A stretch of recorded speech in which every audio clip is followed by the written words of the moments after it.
Thank you, Mr. Hernandez. Ms. Weber. Yes, I had probably said I was going to be silent for a minute, but let me just simply say that I see all of my friends lined up on both sides of the aisle and both sides of the issue, and it's the same issue we had last year, and it really is an issue of charter schools and their ability to be charter schools and to identify their board and the people who govern them, and the ultimate authority of the school board to be in charge of them. And if the things that's happening at CAVA are true, then it really is a responsibility of the school board to eliminate CAVA. I spent most of my life, a significant part of my elected official life as a school board member, was a part of the board that made the first charter in San Diego. And my last act as a school board member was to throw a charter out, because it did violate the rights of teachers and parents, and so I know what that's all about. And somehow or another, the charter is probably the one entity that we have in our public schools that we really do have control over as a school board, because we make those charters and we can eliminate those charters at the same time. I've heard what happened at CAVA. I'm not sure whether the board being able to pick the board members would even solve that problem. It may create more problems, less accountability for charters than then say, we didn't pick the board, you picked the board, so therefore we're not responsible for what takes place. I don't believe in plantation politics. If I give you the authority to be a charter, then I expect you to run the charter in an effective manner, and if not, then I expect the school board to have the courage and the tenacity to remove that charter.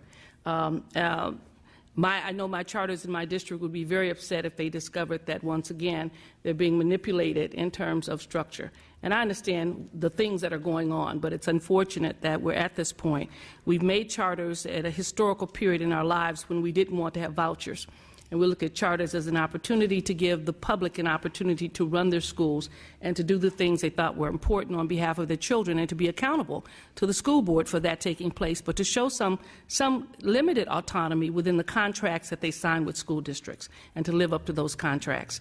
The battle continues between, obviously, the school boards and the charters in the state of California, and it's an unfortunate battle. I always say, when the elephants fight, it's the grass that suffers. It will be the children who will suffer as a result of this continuing battle between teacher organizations and charters themselves. So I'll be voting against this simply because I believe in both entities. I believe in the structure and the power of our school districts and our school boards. I believe that when they sign a charter, they should know extremely well the charter that they're signing. They should monitor that charter and hold that charter accountable for the success and the progress of our children. And when those charters fail to do so, they have the responsibility to shut them down. But at the same time, we have to give them the ability to be successful and to choose the people who will run those charters. Thank you so very much. Thank you, and thank you, Mr. Hernandez. I too believe schools should be learning centers, not profit centers, so I thank you for this. With that, Madam Secretary, will you call the roll? Again, the motion is due pass as amended to appropriations. O'Donnell? Aye. O'Donnell, aye. Chavez? Kim? No. Kim, no. McCarty? Santiago? Aye. Santiago, aye. Thurmond? Aye. Thurmond, aye. Weber? No. Weber, no. It has 3 to 2. So it's on call. The bill is on call, Mr. Hernandez. With that, We done? Thank you, Mr. Chair and members. Are we done? Oh, we still have our own bills,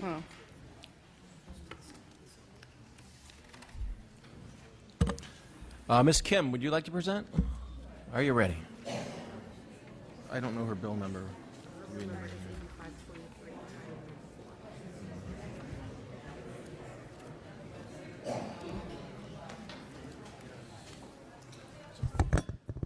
What? Thurman? You said this is Mr. Thurman? The votes that you missed. Okay, I can't deal with that. I mean, whatever happens, happens. Yes. This has been a weird day.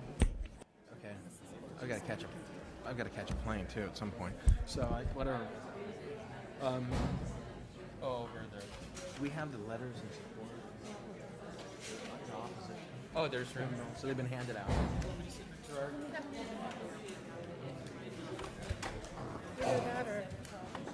Yeah, why don't you sit next to me? Okay.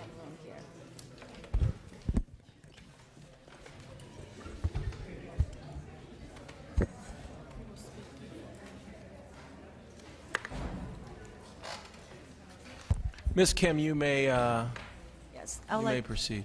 If I may, Go ahead and start. wait until the... You can set it up while we're Visual is okay.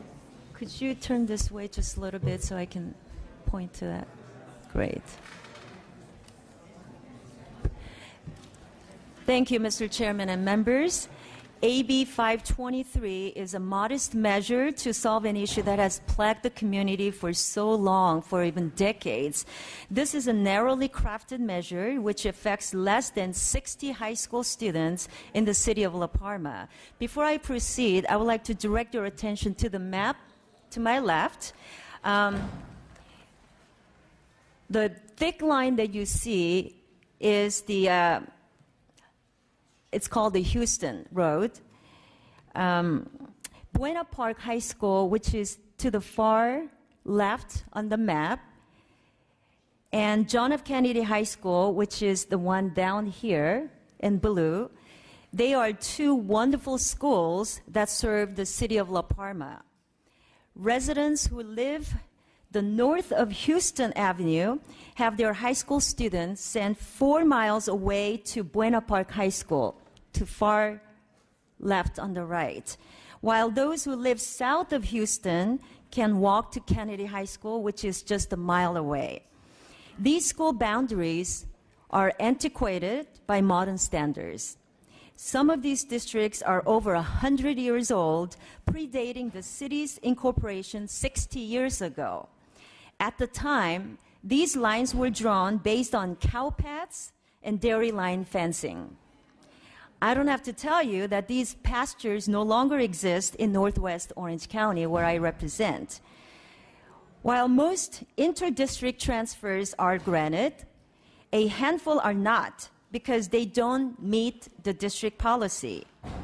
Instead of appealing, many of these parents feel they must find an address south of Houston in order to keep their kids close to home. A local memorandum of understanding process has been stalled for years, if not decades, because of the staffing changes, which is why we're here making the legislation necessary.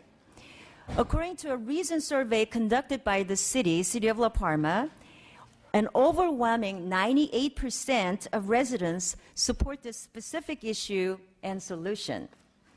As you can see, AB 523 only impacts high school students where the distance between schools is the most severe.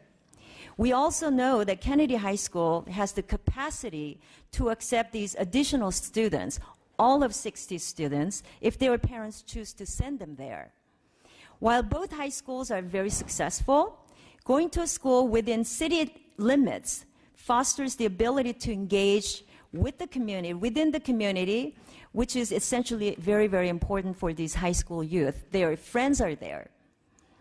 I want to make sure that I give enough time for our witnesses to speak because they are the real boots on the ground. So first, I would like to turn it over to Mayor from City of La Palma, Mayor Peter Kim. Thank you, Assemblywoman. Thank you, Mr. Chairman and members of the Committee on Education for giving us this opportunity to address you today. We're here in support of Assemblywoman Kim's legislation, Assembly Bill 523.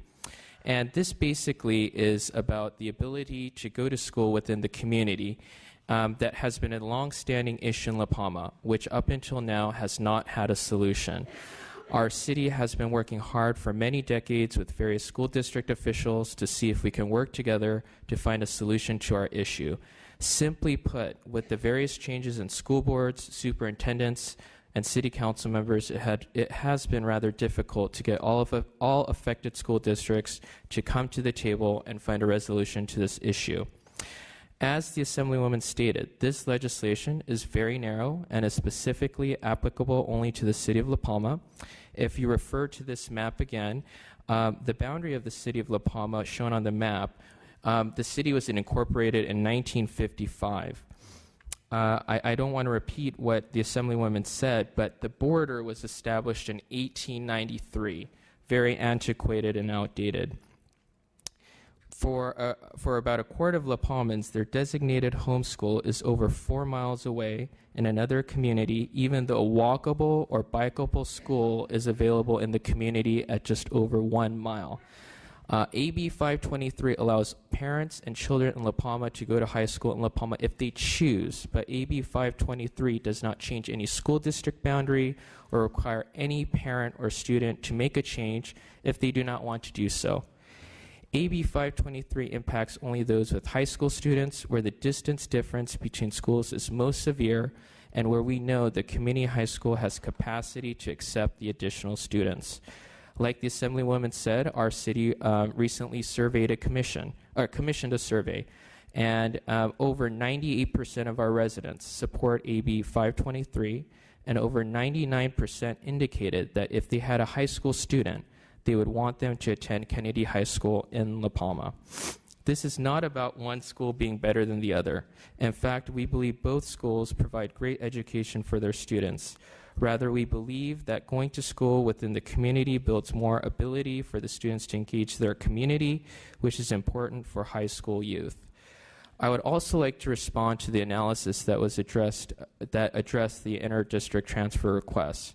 I would like to respectfully state that the data provided is not a complete reflection of the situation.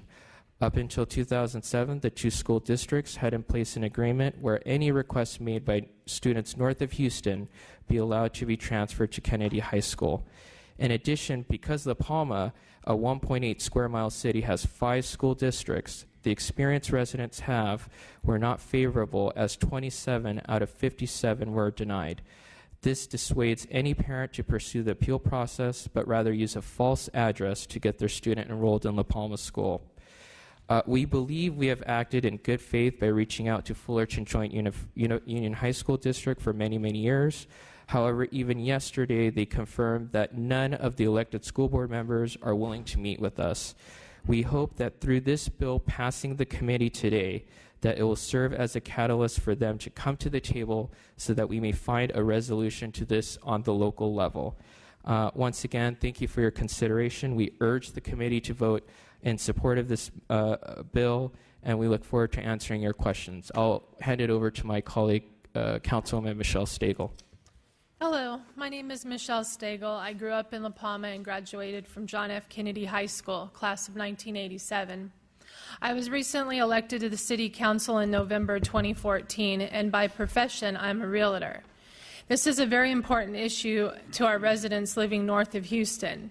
This is verified by the city survey the residents responded in March. The reply we received was very high for a survey of this type, 32%.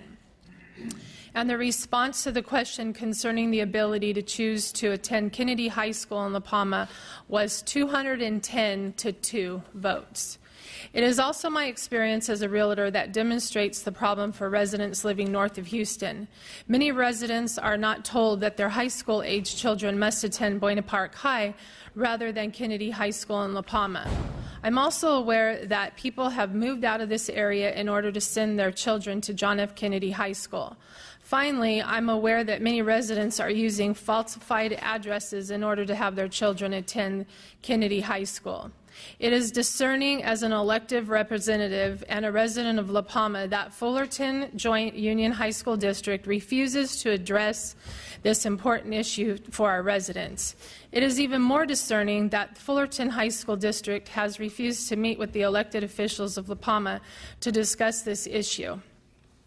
The fact is that without this passage of Assembly Bill 523, nothing will happen to assist the residents of La Palma. I ask for your support and approval of Assembly Bill 523 on behalf of our residents and their children living north of Houston, living in La Palma. I appreciate your time. My name is Carlo Domingo. I'm currently a resident in 5221 Decatur Drive, in which my parents purchased in 1990. I've been a La Palma resident for well over 20 years. I purchased a house 3 years ago from them. I attended Kennedy High School and graduated in the class of 1995. At the time of my enrollment at Kennedy, I used a family friend's address because we did not live within the school boundaries. The school that I was supposed to go to was Buena Park High School, which is 4 to 5 miles away from our house, and we were bused in, and you would have to be bused in. Compared to Kennedy, which was only about a mile away, and which was an easy 8 to 10 minute bike ride. I chose the closest and most convenient one to our house. I later found out that 3 other residents from Decatur, including the house in front of ours, were also using different addresses to attend Kennedy. Buena Park High School is a great school. Had the situation been different where Kennedy was the furthest away, I would have gladly went to Buena Park. In fact, I have family members that graduated from Buena Park at the time and enjoyed their time there. But they live within walking distance from that school. I am currently a proud parent of a 14-year-old girl. I'm here on her behalf so that when it's time for her to go to school, she doesn't have to use someone else's address to attend the school that's the closest to our house in La Palma. Maybe, hopefully, one day she can say that my daddy went to the same high school that I'm going to now. I'm asking you to please help me and my neighbors to be able to send our children to Kennedy High School in La Palma. Thank you.